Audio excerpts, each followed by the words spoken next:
Saudi আরবের work permit ভিসার ক্ষেত্রে স্পন্সর নেম যদি 0 আসে সেই ক্ষেত্রে প্রবলেম হবে কি না, এবং পরবর্তী পর্যায়ে আপনার যখন ভিসা ইস্যু হবে সরাসরি কোম্পানির নাম ইস্যু হবে কি না, এই কোয়েশ্চেনগুলো রিসেন্টলি খুব বেশি অ্যারাইজ হচ্ছে। অনেকেরই ধরেন ডেলিগেট করতে থেকে ইন্টারভিউ দিচ্ছেন, কিন্তু পরবর্তীতে দেখছেন যে স্পন্সর নেম 0 আসছে। এই ভিডিওটা দেখলে আই গেস আপনাদের কনফিউশন ক্লিয়ার হবে। আমি ভিডিওতে একটা প্রুফ দিচ্ছি যে স্পন্সর নেম 0 আসার পরেও ডিরেক্টলি কোম্পানির নামে ভিসা ইস্যু হয়েছে, এবং এই প্যাসেঞ্জার অলরেডি সৌদি আরবেতে আছে, ডিরেক্টলি নেজমা অ্যান্ড পার্টনার্স কোম্পানিতে কাজ করতেছে। হ্যালো এবার আসসালামু আলাইকুম, রাকিব খান ফ্রম টিগোল, welcome to another new video.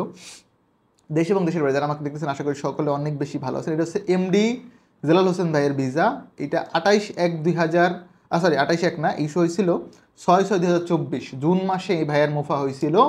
উনি সাকসেসফুলি সৌদি আরবেতে আছেন এবং নেজম্যান পার্টনার্স কোম্পানিতে ডিউটি করতেছেন অ্যাজ এ হচ্ছে কনস্ট্রাকশন হেল্পার। যথেষ্ট ভালো আছেন।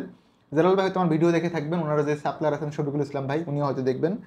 প্লিজ আপনারা দুজন যদি কেউ দেখে থাকেন একটা কমেন্টস করবেন, আমি যে কন্টেন্টটা ক্রিয়েট করতেছি এটা আপনারা একটু ভেরিফাইটা করবেন। তাইলে হবে কি, যারা নতুন দেখবে ভিডিওটা তাদের সুবিধা হবে যে ভাইয়া উনি যেটা বলছে এটা 100% অথেন্টিক এবং ট্রু।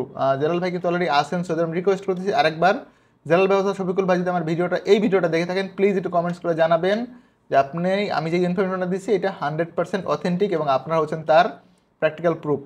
যারা আমাকে সাবস্ক্রাইব করছেন 86,000+ পিপল, আপনাদের প্রতি আমি অনেক বেশি কৃতজ্ঞ এবং আপনাদের জন্য অনেক বেশি ভালোবাসা এবং দোয়া। যারা করেন নাই, যদি আমার ভিডিওসগুলো ভালো লাগে please do subscribe our channel. আমরা কিন্তু একজন প্রবাসীকে সম্পূর্ণ বিনা খরচে দেশের বাইরে পাঠাতে চাই, সেটা হচ্ছে আপনাদের সকলের দোয়া ভালোবাসা দিয়েই সম্ভব। আমাদের যখন 1 লাখ সাবস্ক্রাইবার হয়ে যাবে আমরা ইনশাল্লাহ একজন প্রবাসীকে সম্পূর্ণ বিনা খরচে দেশের বাইরে পাঠাবো, যেন উনি গিয়ে ওনার ফ্যামিলির হাল ধরতে পারে। আমার মনে হয় যে আমার এই অ্যাজ এ ইউটিউবার লাইফ 2 বছর হয়েছে, অ্যাজ এ ইউটিউবার 2 বছর হয় না, 1.5 বছরের কাছাকাছি। তো আমার লাইফের এটা একটা বড় অ্যাচিভমেন্ট হবে যেটা আমি আপনাদের সাথে নিয়ে করতে চাই। So please guys don't forget to do subscribe our channel. আমরা জেলাল ভাইয়ের আপনাদেরকে মোফাটা দেখালাম, এখন ভিসাটা একটু চেক করি আপনাদের সাথে নিয়ে। যদি এখানে করা আছে উল্লেখ, কিন্তু আমরা একটু আপনাদের সামনে চেক করতে চাই, খুব বেশি ফোকাস করার দরকার নেই, তাহলে হবে কি কমিউনিটি ভায়োলেন্ট হবে। ওকে, আমরা মোফাতে যাচ্ছি ভিসাটা চেক করার জন্য। দেখেন এখানে দিলাম পাসপোর্ট নাম্বার, ঠিক আছে। ভিসা টাইপ হচ্ছে ওয়ার্ক ভিসা, এই হচ্ছে work visa, current nationality Bangladesh, work, issuing authority হচ্ছে Dhaka. Here we go, just capture কোডটা দিব।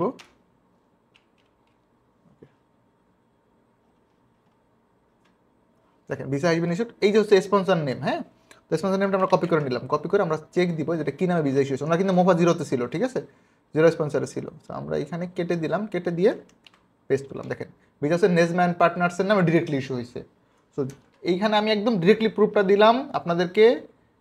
যদি স্পন্সর নেম 0 আসে প্লিজ এটা নিয়ে ওয়ারিড হবেন না, ঘাবড়ে যাবেন না, বিকজ এরকম অনেক ঘটনা ঘটছে যেখানে দেখা গেছে যে আপনার স্পন্সর নেম, এই যে ওনার ভিসার, যদি আমি আপনাকে অরিজিনাল কপিটা দেখাই, এটা আমরা ডাউনলোড করে নিয়েছিলাম, এই হচ্ছে ভিসা কপি। হ্যাঁ, সো যদি আপনার স্পন্সর নেম 0 আসে এটা নিয়ে ফোকাস হবে প্লিজ।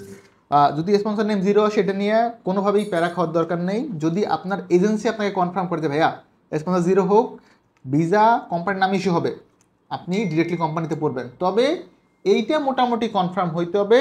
ভিসা ইস্যু হওয়ার পর আপনি যাচাই বাছাই করবেন যে আমাকে বলা হইলো সে ফর এক্সাম্পল নেজম্যান পার্টনার্স অথবা শাপুরজি পালনজি বা বিন লাদেন, আলমারাই, আরামকো, যখন ইস্যুটা হবে তখন আপনি ক্লিয়ার হবেন যে ভাই হ্যাঁ স্পন্সর নেম চলে আসছে কোম্পানির নামে, দ্যাট মিনস আপনি সেফ। আপনারা যদি চান আমি একটা কন্টেন্ট ক্রিয়েট করবো ভাবতেছি, সেটা হচ্ছে যে ভাই ভিসা এক নামে হচ্ছে আর কিন্তু অন্য কোনো নামে ধরেন ভিসা ইস্যু হয়েছে, তো ডিরেক্টলি কোম্পানি বলতেছে যে কোম্পানিতে হবে, কাজ দিবে, ডেলিগেট করতে ইন্টারভিউর মাধ্যমে পাস করছি, সেই ক্ষেত্রে রিস্ক কতটুকু আর সম্ভাবনা কতটুকু। রিসেন্টলি যেটা হচ্ছে আলবাওনি কোম্পানির ক্ষেত্রে এরকম একটা ঘটনা ঘটছে।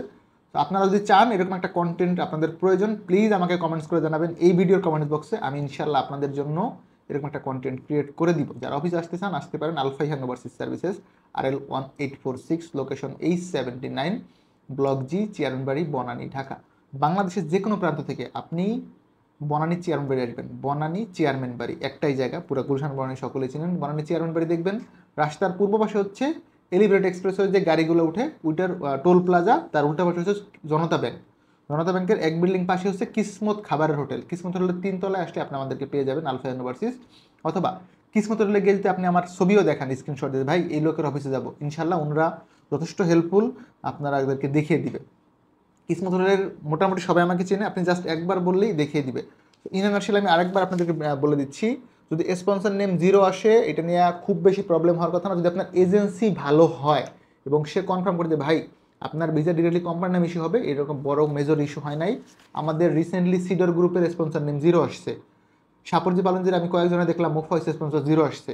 ভিসা যখন ইস্যু হবে আপনাদের ডিরেক্টলি কোম্পানির নাম ইস্যু হয়ে যাবে, এটা নিয়ে খুব বেশি প্রবলেম হয় না। মাঝে মধ্যে কিছু কোম্পানির ক্ষেত্রে স্পন্সর নেম স্পেসিফিক কোম্পানির নামে চলে আসে, কিছু কিছু কোম্পানির ক্ষেত্রে স্পন্সর নেম 0 আসে। স্পন্সর নেম 0 আসলে আমি আরেকবার আপনাদের নিশ্চিত করতে চাই, এটা নিয়ে ঘাবড়ে যাওয়ার বা ভয় পাওয়ার কিছুই নাই। আপনার ভিসা যে কোনো এজেন্সি প্রসেস করতেই পারে ভাই। আমার এই কন্টেন্টটা দেখে আপনি আই গেস উপকৃত হবে। মানে এইটা দেখে যে আমার কাছে পাসপোর্ট নিয়ে আসতে হবে, আমার কাছে সাবমিট করার এরকম কোনো ইন্টেনশনই আমার নাই। আমি হয়তো খুব শীঘ্রই মানে আপনাদের পাসপোর্ট নেওয়াটাই লিমিটেড করে দিব। মানে সপ্তাহের নির্দিষ্ট দিনে আমি অফিসে বসবো, এছাড়া আমি কোনো পাসপোর্ট সাবমিশন নিব না। বিকজ আমার জানুয়ারি ফেব্রুয়ারিতে একদম ফুললি ক্লাস শুরু হবে। আমার ধরেন উইন্টার সেমিস্টারে আমার 5-6টা কোর্স হবে, আমি প্যারা খেয়া লাল হবে। তো সেটা পার্সোনাল কথা আপনাদেরকে না বলে শুধু এইটুকু বলতে পারি যে আমি ব্যক্তিগত একটা সময়ের পরে পাসপোর্ট সাবমিশন অফ করে দিব। বিকজ আমার পড়াশোনা শেষ করতে হবে, আদার্স অনেক বিষয় থাকে, আমার ভবিষ্যতে লাইফে প্ল্যান আছে পিএইচডি করার। আমি হয়তো কন্টেন্ট ক্রিয়েট করবো আপনাদের জন্য সারা জীবন, এটা ফর শিওর থাকেন ইনশাল্লাহ। যদি আপনারা চান, তো যদি আপনারা মনে করেন যে আপনাদের কন্টেন্ট প্রয়োজন বা আমার ভিডিও দেখে আপনারা উপকৃত হচ্ছেন, ডেফিনেটলি আমি কন্টেন্ট ক্রিয়েটিং অফ করবো না বা আমার ইউটিউবিং লাইফটা থাকবে। তবে হয়তো ম্যান পরে ডিরেক্টলি নাও থাকতে পারে, সেটা সময় সাপেক্ষ ব্যাপার। আমার জন্য আপনারা দোয়া রাখবেন, আর আপনাদের জন্য অনেক বেশি দোয়া এবং ভালোবাসা। ভালো থাকবেন, দেখাবেন নতুন একটি ভিডিওতে। শেয়ার দিই। আল্লাহ হাফেজ, সালামু আলাইকুম।